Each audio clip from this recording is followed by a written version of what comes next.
to email the 6med team to ask about if you can access the recording or not. I don't have access to the recording myself. It goes centrally on the cloud, so you'd have to email the 6med team about that. But I know the session is recorded. And then what else we got? How can we join the 6med group chat? Is this on WhatsApp? Because again, I can't add that to you, but essentially if you email team@6med.co.uk, then they should be able to link you to the WhatsApp group chat. We do have 15 minutes for Q&As later. So if you've got any questions, feel free to pop them in the Q&A and then we can go through those in the 15 minutes. I'll just give people a minute or two to arrive because the number's still going up pretty quickly.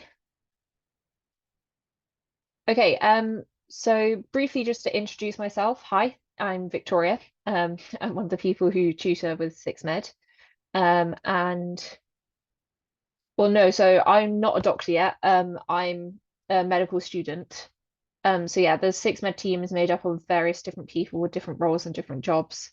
But yeah, a lot of the tutors are people who are like going through medical training as well. So I wouldn't say I'm a doctor yet, sadly.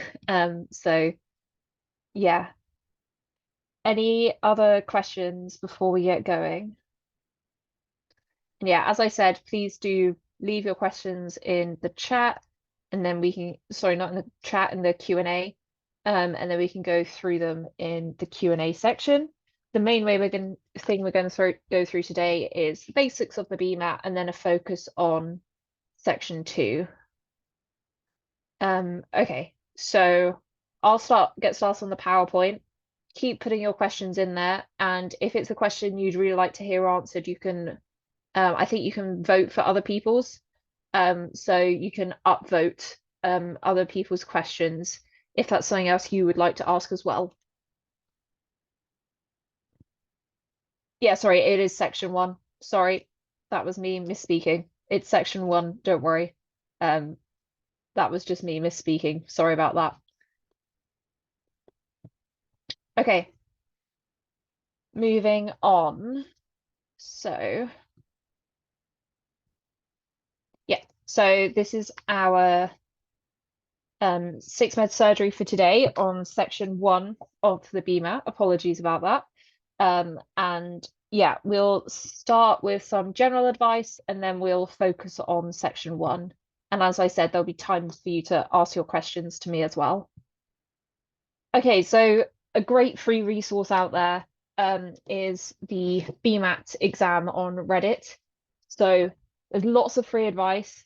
And it's from students all around the world as well. So if you're an international student applying, you can also find extra information there. Obviously, we've got our website as well, 6med. But yeah, make sure you're utilizing all the different resources there are out there as well. I'd just say like the more resources you have at your disposal, the more places you have to go if, say, you're doing a mock and you're stuck on a question. And even though you've seen the answer and you've seen a worked solution, you still can't wrap your head around it. Like, it's really helpful to have places to go just to help you through when you do get stuck. And yeah, also it's just quite nice to have a community of people who are going through the same thing, especially when you get close to the exam day, knowing how other people are feeling and knowing that you're the only one who's not the only one who's stressed can be quite reassuring, quite helpful. So if you haven't looked at r/BMAT exam, I would definitely have a look. And yeah, as you can see, there's a lot of page views. It's a very popular site. So yeah, used by 1 and 2 BMAT candidates at some point or other. Okay. So what we'll focus on today is we're essentially just going to focus on concise information about section 1 and also scoring in general. Please ask me as many questions whilst I'm here as you want. Like, that's literally why I'm here, is to help you. So any questions, ask away. No such thing as a stupid question. So yeah, have a go. Yeah, just ask what you want. And then, yeah, you can also email the team at sixmed.co.uk. Team@sixmed.co.uk is the email for that. And then we'll go through some questions together. So I'll give you all 2 minutes to have a go at the question. Then we'll go through it, go through why the right answer is the right answer, why I'd eliminate the other answers, and hopefully give you some ideas as to new methods to use when you're approaching questions. Because I think it's always interesting to see how someone else thinks about things. And you might find that my methods you like, or you might find that you prefer your own methods, but it's good to try so you have as many like tools in your tool belt as possible, as it were. Okay, yeah, so like none of us like admissions tests. I definitely remember doing mine and I wouldn't say I liked them, but equally, like it is quite nice to know that the BMAT's quite a varied test and there are parts of it that plays to everyone's strengths and there are parts that play to different people's weaknesses. So, you know, just as hard as it sounds, don't necessarily view it as an obstacle, but see it as, an opportunity to show your strength. And it might be that you find, you're quite good at, say, section one questions, which isn't really something that's tested in schools, in terms of grades being more about rote learning. So just try and view the positive and hopefully like the experience of preparing for your BMAT will be applicable to other parts in your life as well, whether it's preparing for interviews or later down the line when you get, questions and job interviews, that sort of thing. Um, so yeah.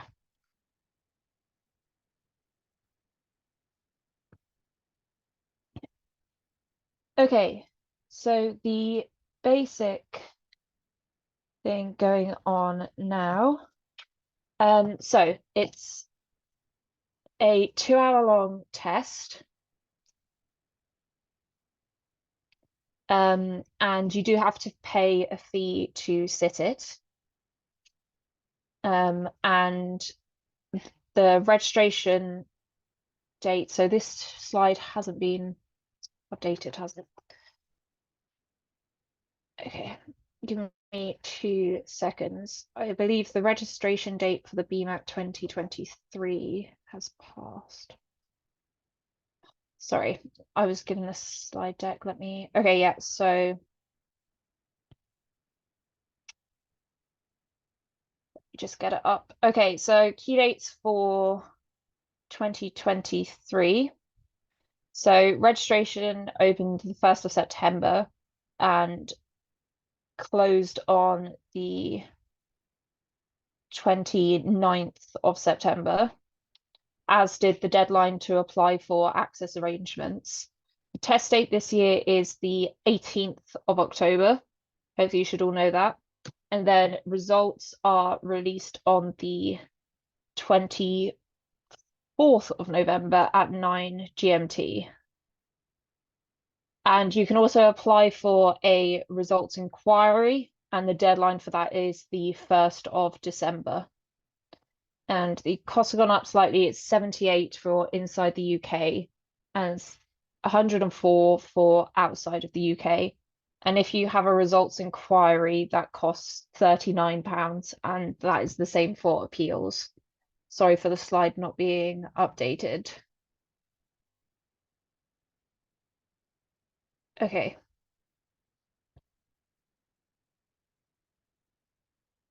So, in terms of sections and timings, the way to think about it is section one, which is what we'll go through today, problem solving, critical thinking, is roughly 2 minutes a question. So you can see 32 multiple choice questions in 60 minutes. So roughly 2 minutes a question. And then section two is roughly a minute a question. Obviously, these are adjusted if you qualify for extra time. So that's something to keep in mind as well. And then, so section two, 27 multiple choice questions in 30 minutes. And then section three, we have, yeah, so it's one essay in 30 minutes, but you need to pick the one essay out of three options. And the main thing I'd say, we're not focusing on section three today, but the main thing I would say when you're talking about section three is roughly half of that time should be used at least for planning. So that's something to keep in mind as well. That's not actually 30 minutes of writing time. I'd say that's about 15 minutes of writing time, and probably about 15 minutes to plan your answer.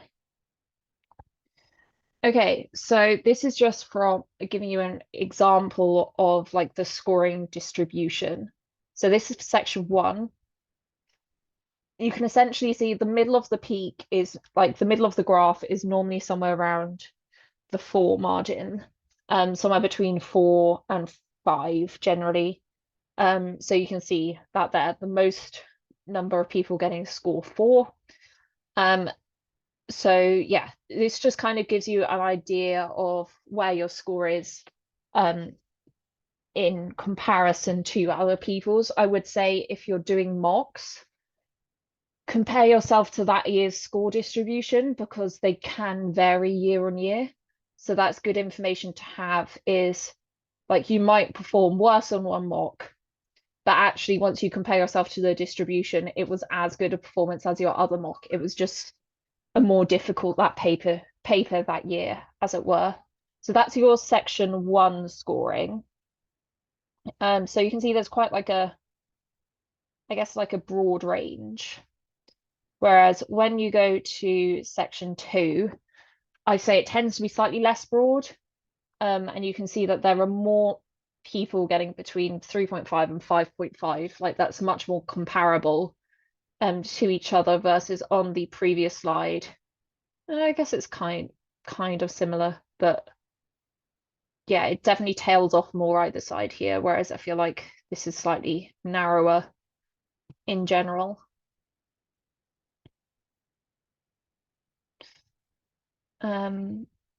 Okay, so yeah, as I said, if you're doing mocks, make sure you're comparing yourself to these. They give you like really invaluable information. And yeah, that's just the most helpful way to kind of see how you're progressing if you're doing multiple papers. And then for your section three or for the essay, you can see that like the majority of people get a 3 for content. So it's almost half of people get a 3 for content, just under about 40%. And then you can see that most people get quality of A for English. So I think section three, depending on what university you're applying to, kind of depends how important section three is for you. Because different places weight the BMAT differently, and that's something they have on all their admission statistics pages. So that's something to have a look for if you haven't already. So yeah, so for some essay, for some unis, for the essay, you just have to meet a minimum requirement. So like if you're getting above that, it doesn't put you in a better position compared to another stat candidate as long as you meet the minimum. Other unis, it is still weighted. So getting a higher score can like help you out in terms of your application.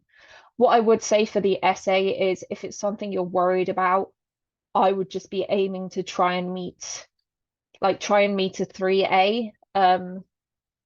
Like if it's something you're worried about, just set yourself, not worry too much about differentiating between say a 3 and a 4 and just making sure you're meeting the 3 mark. And I think that's like an attainable goal and something you could definitely work towards. Okay, so key mistakes that people make is obviously start preparing as soon as possible. And I'd also say don't be scared to do things under time conditions. There are questions in the BMAT which, if you sit down and give yourself 10 minutes, seem really quite easy, but the thing that makes them difficult is the fact that you're doing it in 2. So I'd say lots of people put off doing it to time, but I'd say do that as early as you can. And it doesn't necessarily have to be a full mock. It can just be, okay, I'm going to sit down and do 5 section 1 questions. So I'll give myself a total of 10 minutes. Like you don't have to go sit down, do the full section, but just get used to that timing is really important. And if any of you have sat the UCAT this year, like timing is an important part of these exams. So just keep that in mind with the BMAT as well. Yeah, so dig deeper, especially in terms of like section 2. If something isn't on the spec, it doesn't mean it can't help you. And like if you've seen stuff in your A levels that can help you with the question, like you can use that. And just make sure you're applying that knowledge. So a classic example is like sometimes you can, for like a speed distance time question, you could use multiple different equations to get to the answer. It might be that one candidate uses simpler equations and another candidate uses SUVAT, and they both get to the answer. So like just utilize all of your advantages essentially. And then yeah, exam technique, skipping is okay. Um, if a question is going to take you too long, you can guess, move on. You can put like a star next to it or keep note of it in your mind. So if you finish early, you can come back to it. But it's much better to finish the paper and hopefully you see that there are some easy marks at the end, than it is to say never get to those questions because you've run out of time earlier on. So just make sure you're going to get to the point where you have time to answer or at least read and decide whether or not to answer each question. Okay, and this just kind of outlines the fact that sadly things are getting harder. So the number of people applying to medical school is increasing, and the places haven't really been increasing, although they should be increasing not this year, next year. So yeah, it's really easy to view admissions tests as like a barrier, but I just think you're more likely to do well if you view it through a positive lens. So just think of it as a way you can strengthen your application. Think of it as a way you can show maybe skills you haven't done. Like if you're doing 3 sciences at A level, maybe the fact you want to show that you can write a really good essay. So try to view it through a positive lens, and I think you're much more likely to succeed would be my 2 cents on that. Okay, so we've got about 15 minutes or so for questions. And if we finish early, we'll go through some more questions at the end as well. So I'll just have a look at the Q&A and see who's voted for what.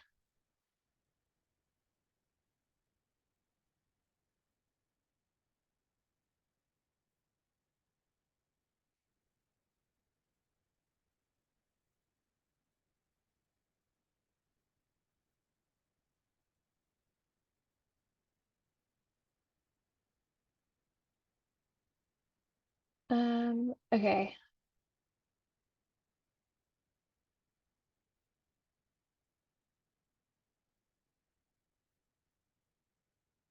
Okay, so the most popular question is what did I get in the BMAT? So I did it, oh my God, what year was I? So I went to uni 2019. So my BMAT year must have been, is it this 2018, I guess? Yeah. I got a, oh God, I think I got 5.4 in section 1, 6.3 in section 2, and a 3A in the essay. Um, my year, from what I remember about the distributions, my year tended to be a bit lower in general than other years. Um, and yeah, I got interview at Oxford, Imperial, UCL. I got offers from all three and my UCAT uni as well. But I went to Oxford and that's where I am now. So I think that was another question I got. So yeah, I was at Oxford, is where I'm at. So I think that's another question done. Are there any free resources that I'd recommend? Physics and math tutor is pretty good. in terms of like they do small revision sections like based on different sections of the BMAT, and then they also have, no, it's not a huge number, but they have like questions with worked solutions, which I think is really helpful. So that's something I would definitely recommend if you're like looking for free resources. Otherwise, there are generally like lots of different resources out there, and some like non-BMAT specific resources might be helpful. So if you struggle with, say, spatial reasoning, it might be good to just look at spatial reasoning in general. So not just sticking to BMAT only resources, because these tests can be used in other things other than medical applications. So I'd say don't limit yourself to that, to only that is what I would say. Um, okay. Tactic for longer comprehension questions. Okay, so we'll go through some of those today and I can kind of outline things. I'd say the main thing is you want to identify the conclusion, identify the reasoning in the passage, and then identify the assumption, which like links the reason and the conclusion. And some questions it's quite self-explanatory to do that, like if the question is, say, about an assumption. But generally I do that anyway in my head just because I find it's helpful for all questions. Like if you get one, which one of the following weakens the arguments, often it's contradicting the assumption. So that's like my framework I have in my head for that one. Just have a look.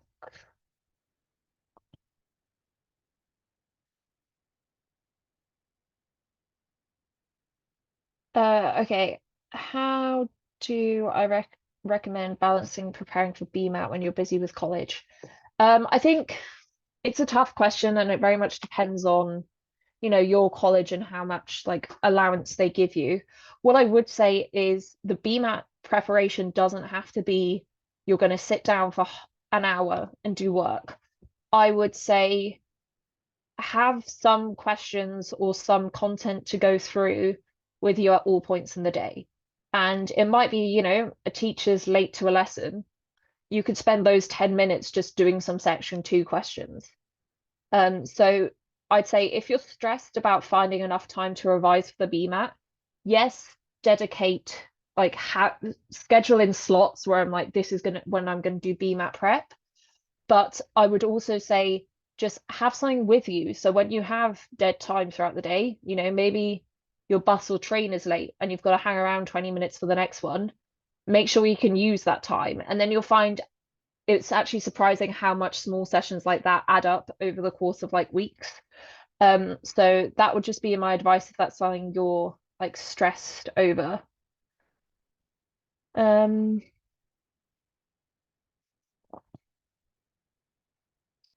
okay, I probably don't have time to answer like questions about specific universities. What I would say is go to each of their websites and they'll say like shortlisting procedure or admissions, and they will like explain how they tend to use things.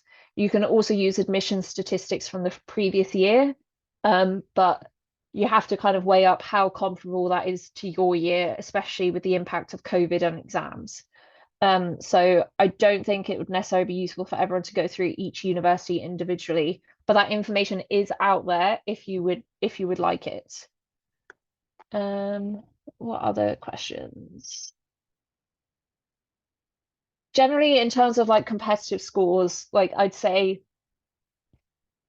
so the first bar I'd say is you want to be like the top 50%. And then going from there, you're saying it depends in the context of your application. So for Oxford, for example, they look at percentage top grades at GCSE and your BMAT. So depending on how many your top grades for GCSE depends how high your BMAT needs to be. So you can't necessarily say what like a competitive score is.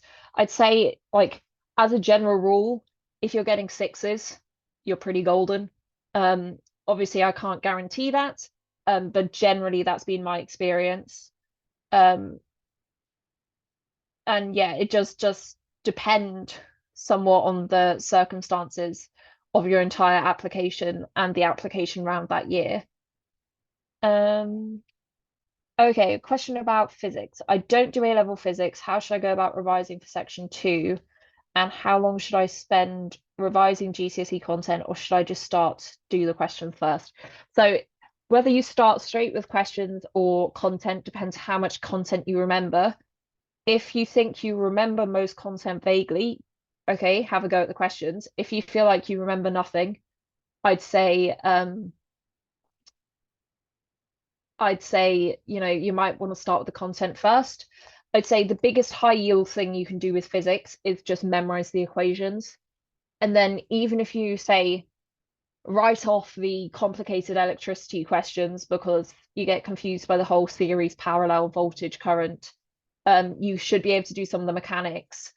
So that would be like the most high yield thing to do, is just start by doing memorizing the equations, and then that would be my advice. Go from there. But you do need to understand the principles before you start on the questions generally.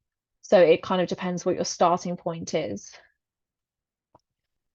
Let me just have a look through.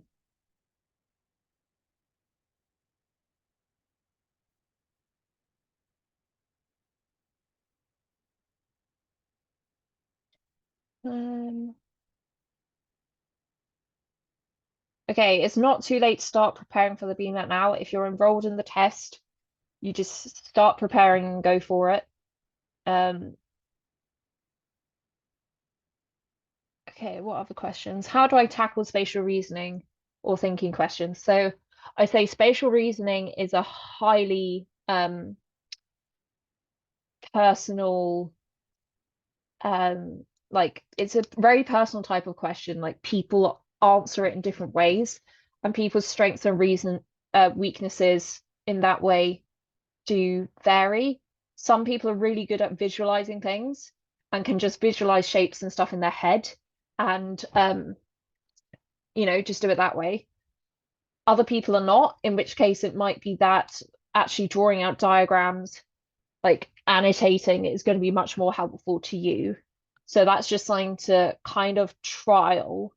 And I would say actually that, yeah, what I would say is there are lots of resources that are not just BMAT resources on spatial reasoning.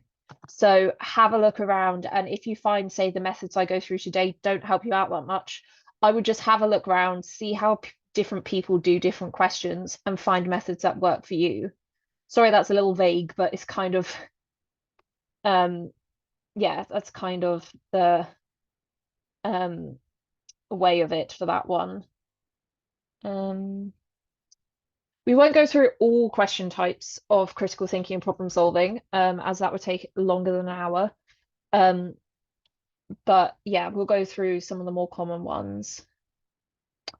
How do I approach problem solving revision? Are there any formulas that one could memorize to improve? In problem solving, there aren't really formulas as such. You might have stuff like prices come up and percentages, in which case knowing how to use those is helpful. But generally, I'd say there aren't really formulas. I think the main thing to do is do lots of practice, and you will notice that some questions share similar methods. So do practice, note when you get it right, note how long it took you. Was there a quicker way to do that question? And then see, once you're practicing again, if you could spot similar questions and then apply the same method. I think we'll go through and which illustrates the principal question together. So don't worry about that one. Okay, this one's upvoted quite a bit. How do you learn examples to use in essays to demonstrate your points? To be honest, it kind of depends what approach you want to take on this. I didn't learn explicit examples, but I'd done a lot of wider reading, and had been exposed to hospitals, etc., through work experience. So depending on which essay you think you're going to answer, you may feel like you don't necessarily need to memorize or learn examples, as it were, because you feel like you have enough knowledge going into it. And I'd say the main thing is with the essays, it's not testing your knowledge, it's testing how well you can structure an essay and an argument. Um, so it's less about knowledge, as it were. Um, I got asked, did I get a standard offer or a widening access? No, I got standard offers from all universities I applied to. Um, yeah, and actually a scholarship offer from Imperial, actually. So yeah, just standard offers. Um, in terms of the interview questions, I think there'll be like this really isn't an interview-based session. We're focusing on the BMAT, and to be honest, like some of my interviews were so long ago, I wouldn't be surprised if some of the universities have changed. So I'll leave those questions, and if we get time at the end of the session, I'll go through those. Tips for getting through it. Okay, final question, and then we'll do some questions, and I'll come back to these at the end of the session. Tips for getting through your content quickly, as there are only 3 weeks left. So in terms of section 2, because that's more of the content-based section, if you're still doing your A levels, obviously it's slightly different if you've already done your A levels, but if you're still doing your A levels, prioritize the topics which you haven't done recently. So if you're doing organic chemistry at the moment, hopefully your organic chemistry should be fine. What chemistry haven't you done in a while? Like, is your quantitative chemistry, and like, is that something you remember? Or is that something you need to brush up on? And equally, if you haven't done physics recently or maths recently, generally those are sections that people tend to revise for, more so than, say, biology. And I'd also make sure you've memorized all the equations. Like, as I said, equations can get you a long way. So if you don't have much time and you're stressed about the fact that you haven't learned or haven't gone through all the content, like you could just start with the equations and then focus on the areas you haven't done recently, would be my advice. Okay, I will leave the Q&A open, so please do add your votes to the session as we go. And yeah, as I said, if we finish slightly earlier, then I will let you I will answer some more questions. Okay, so I will go through. Okay, I will give you 2 minutes to go through this one. You can send me your answer if you'd like to. You don't have to, and then we will go through it together.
Okay, that would be 2 minutes up. I'll give you another 30 seconds in case people are still working.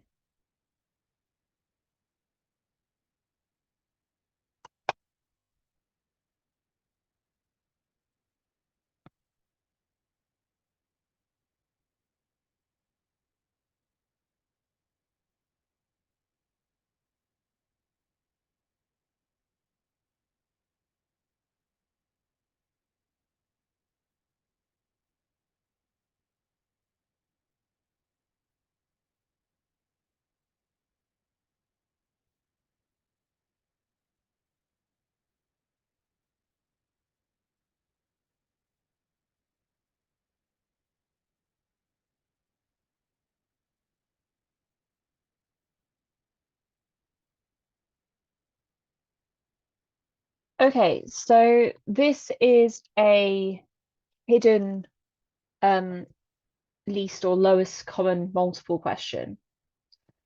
Um yeah, so I had a couple of questions on that. Well done. So um the way to do this question is there are different ways of doing this, but are you all familiar with the idea of um finding the lowest or least common multiple? The idea is you can get something in its prime factors, and then you look for the highest number of each prime factor, um, and then times those all together to get the lowest common multiple or least common multiple. I would say lowest, but I think it's technically least. So if we go through this one together, I'm going to rewrite this out in seconds. I just think it's easier than having separate not separate, like having some in decimals and some not. So I will have 50 seconds, 90 seconds, and 120 seconds. Okay, so the prime factors of 50, we're going to have 2, which gives you then 25. And then we're going to have 5 and 5. So we've got 2 times 5 times 5. Then for 90, we've got 2, 45, then 3, 15, then 3 times 5. So for the next one, we have 2 times 3 times 3 times 5. And then for 120, we've got 2, 60, 2, 30, 2, 15. Obviously, in an exam, you would be doing this quicker than me. I'm just going through it step by step so everyone understands the process. So then we have 2 times 2 times 2 times 3 times 5. Okay? Everyone with me so far?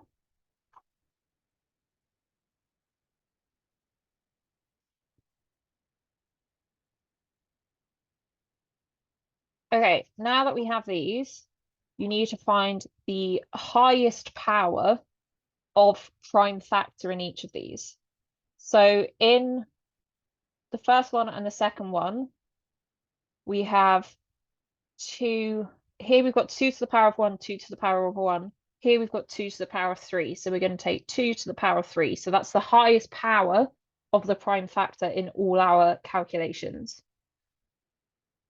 Then if you look at fives, we've got 5 to the power of 2 in the first one, and then only to the power of 1 in the other one. So we're going to do times 5 to the power of 2.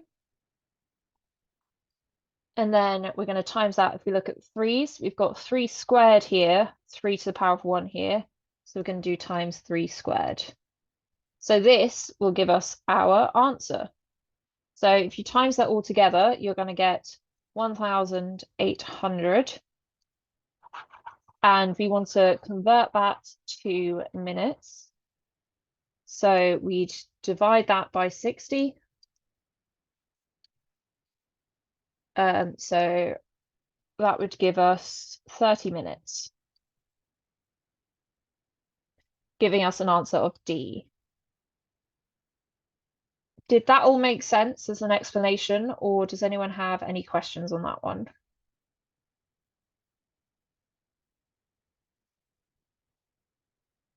Okay, great. Okay, on to a spatial reasoning question. Have a go at this one here.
Okay, that would be 2 minutes up. I'll give you all another 30 seconds or so to finish.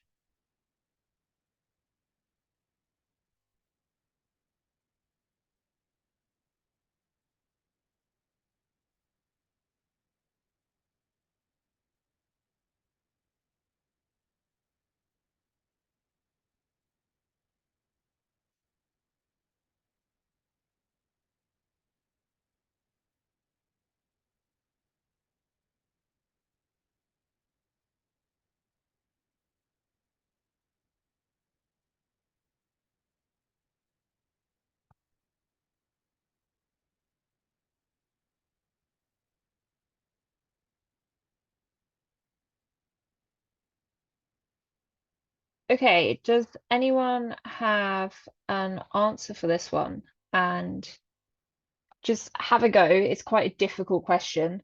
But yeah, have a go and then we'll go through it together.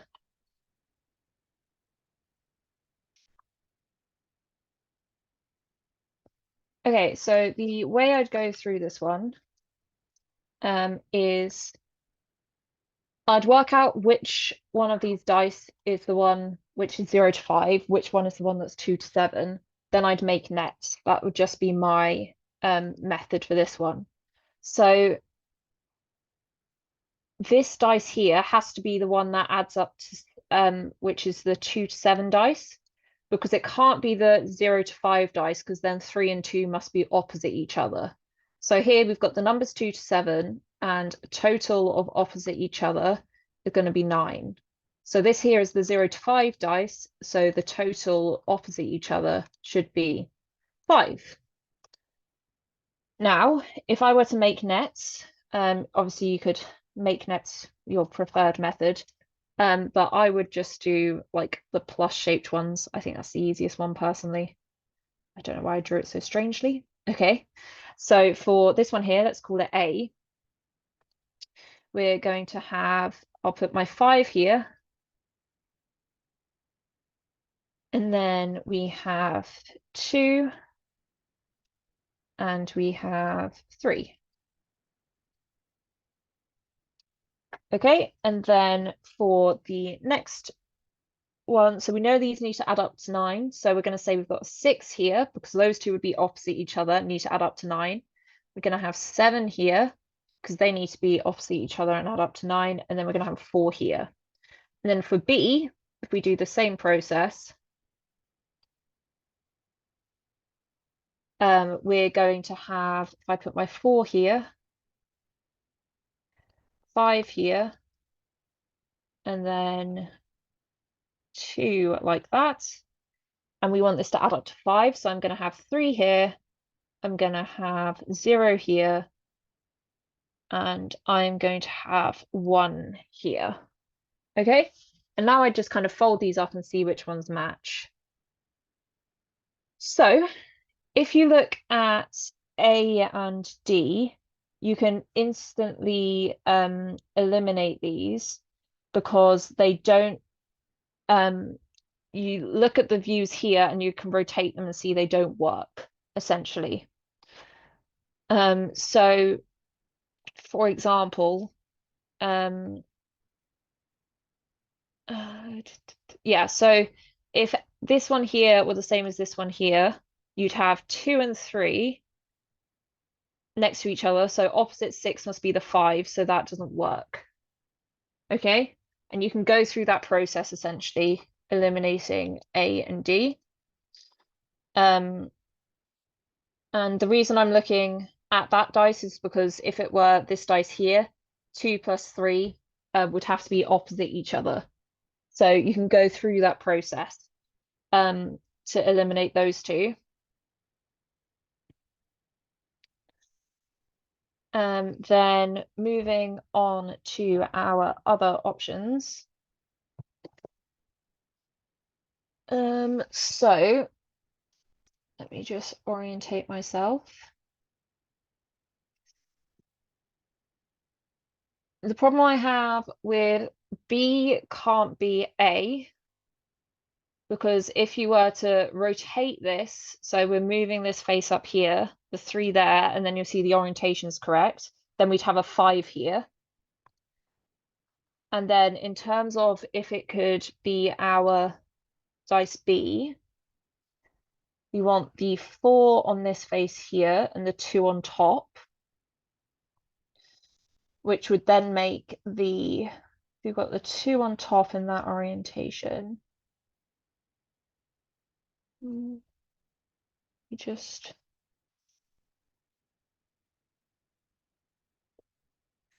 again, so we're looking at this face back here, which would have to be a 0, so B doesn't work. And we've said it doesn't work with A because of the orientation of the 2 and the 3. You can also eliminate, if we look at E and our nets, we've got a 3 on top, so, and then we've got a 5 and a 4. So you can see on this one, we've got 4, 5, 3 matching up like that. So if we check the orientations, so that would have to be our dice B. Then if we check the orientations, got 4 be here. So that doesn't match up because we need the 2 on top. So that leaves us with an answer of C. And if we just double check this, so if you check our net here, we can have, if I slightly redraw this, hopefully that will make more sense. If we put our face 1 up here, you can see we're going to fold to have a vertex, which is going to have 3, 1, and 5 on it. We don't know anything about these orientations in shape B, so that means that the orientation doesn't matter, giving us C as our answer. Any queries on that one?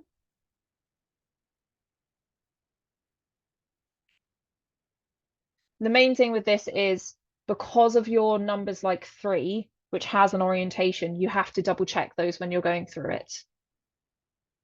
Okay, moving on to critical thinking. don't panic. Critical thinking is one of the areas where you can come up with methods because the same like question types come up again and again. So this is something you can come up with methods and you can practice each type because you know what's coming up. Okay, so that would be my advice for that one. So moving on, our critical thinking summary is we've got conclusion, we've got flaws, and we've got principles. Yeah, I've got a hand up.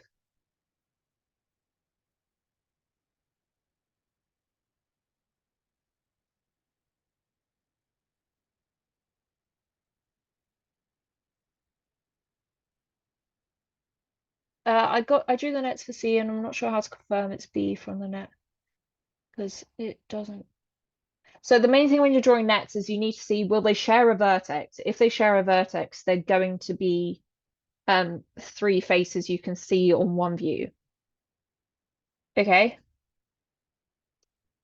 And equally, if you've got a shape, a net like that, that's the same. You can like move these around. So if I put this one up here, that's the same thing. Okay, so you can just work through which edges will go where essentially. Okay, so moving on. So these are your question types for critical thinking. So conclusions, flaws, principles, assumptions, strengthening, weakening, and parallel reasoning. And we'll go through a couple of these together. So I'll give you 2 minutes to have a go at this one.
Okay, I'm going to start going through this one because I've had quite a few answers and it's slightly less than 2 minutes, but generally I think critical thinking you could probably do under 2 minutes, and I just want to make sure we get through to the end of the PowerPoint is all.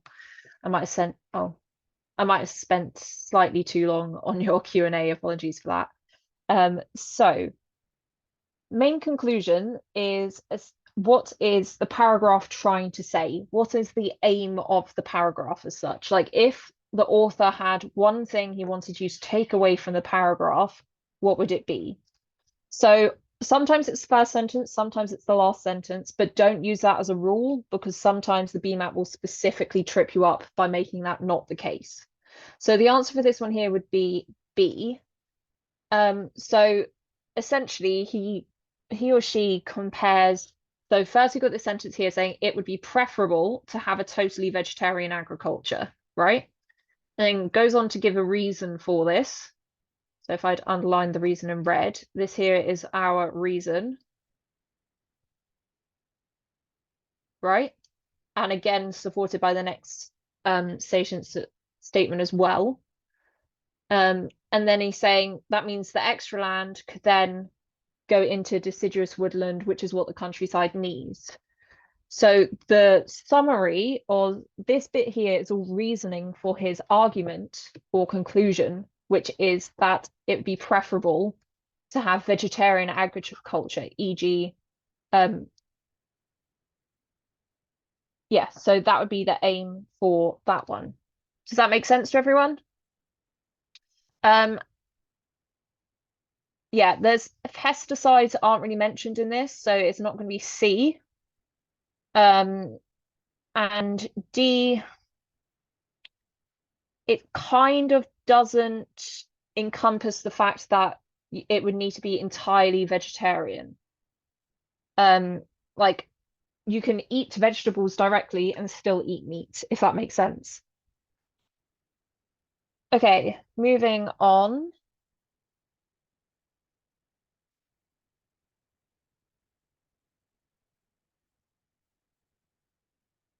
How about this one here? So I think someone wanted us to do a principal question, so let's do this one.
Okay, so that's about a minute 30 for that one, just because I want to make sure we finish is all. So the answer for this one here would be C. So the main thing with principal questions and parallel questions is you need to remove the context and go to the general argument being made, the general logic, as it were. So here it's saying that the regulations have to be enforced in all cases, so rigidly, because we've got otherwise people will say they have to be treated equally and people would expect the same accommodations. So they're essentially saying you can't have exceptions to the rule because then everyone will expect to be an exception. So here we've got all shoplifters must be prosecuted because if we let one off, we would expect others would rightly expect the same leniency. So they're talking about the fact that this bit here saying others would expect the same leniency is the same that saying others would have to be treated equally, right? So it's the same reasoning there. And all must be prosecuted. It's the same that the regulations have to be enforced rigidly. So I think most people got that one. So the main thing is remove the context, go down to the basic principle of the question or the underlying logic of the paragraph. Okay, we've got time for our final one. So have a go at this one. We'll probably run a couple minutes over. Sorry about that.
Okay, that's about a minute and a half. So let's go through this one. I think most of you who messaged got this one.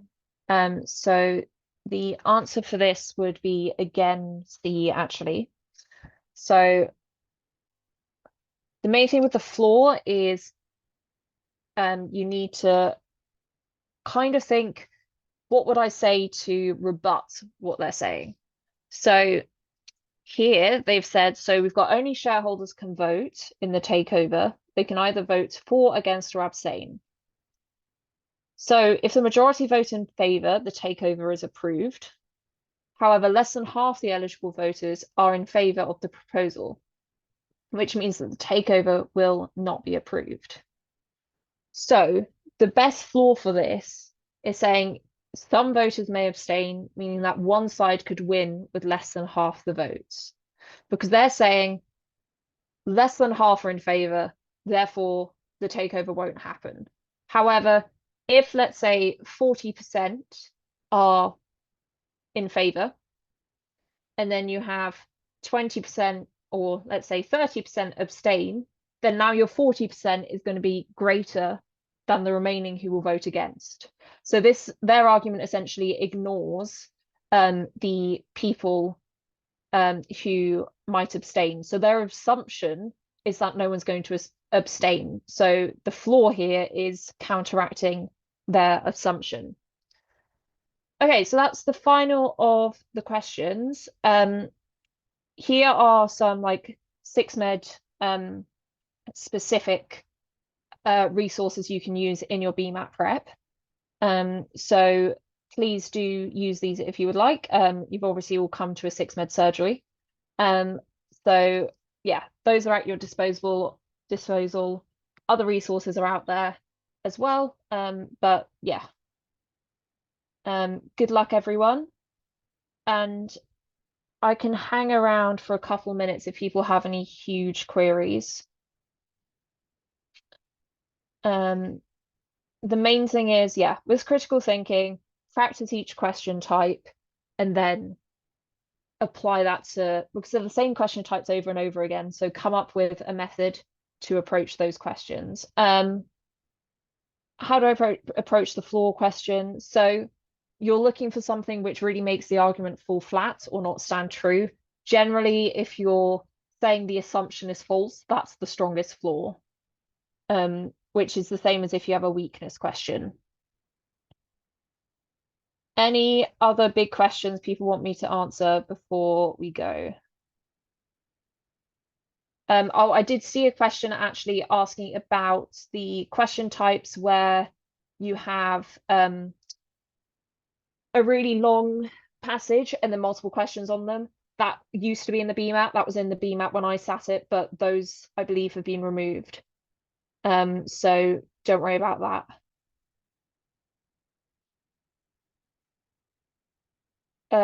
I honestly don't know how many hours I put into revising for the BMAT. I did my DOV the week before, so not a huge amount the week before, but equally I did physics in year 12, so I was kind of at I guess, a better starting point than a lot of people.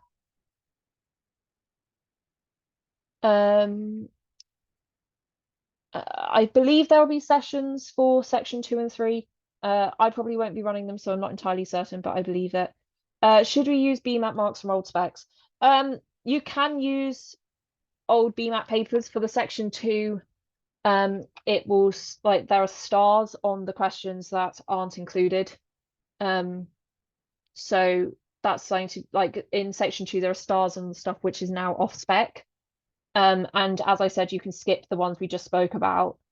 In terms of marking essays, you can either obviously I'd recommend getting someone else to mark the essay and just give them the criteria. And the main thing is to get above a section 3, you need to answer the entirety of the question. And that's where most people make their mistake, is not addressing all parts of the question. So I'd say if you're struggling with the essay, that's the main thing to focus on. And yeah, it's paper based this year. Sorry, the PowerPoint was from last year. That's my bad. I should have double checked and updated that. Okay, I think that's the main questions. Different types of problem solving can kind of be any question that isn't critical thinking. Generally, you're thinking numerically based or like data based in terms of graphs or spatial reasoning based. Um, so yeah, okay. I think I will let you all go there because we ran over slightly. Good luck, everyone, and I might see you again sometime soon. I don't know. But yeah, just keep going. And the main advice I'd say is don't like obviously you're stressed about it, but just remember the more time you spend on it now, the more likely you'll be less stressed on exam day. So don't punish yourself if you think you started revising too late, etc., etc. Just focus on what you can do now moving forwards. And you've all started great by coming to this session. So good luck, and I will let you all go. Sorry for overrunning slightly.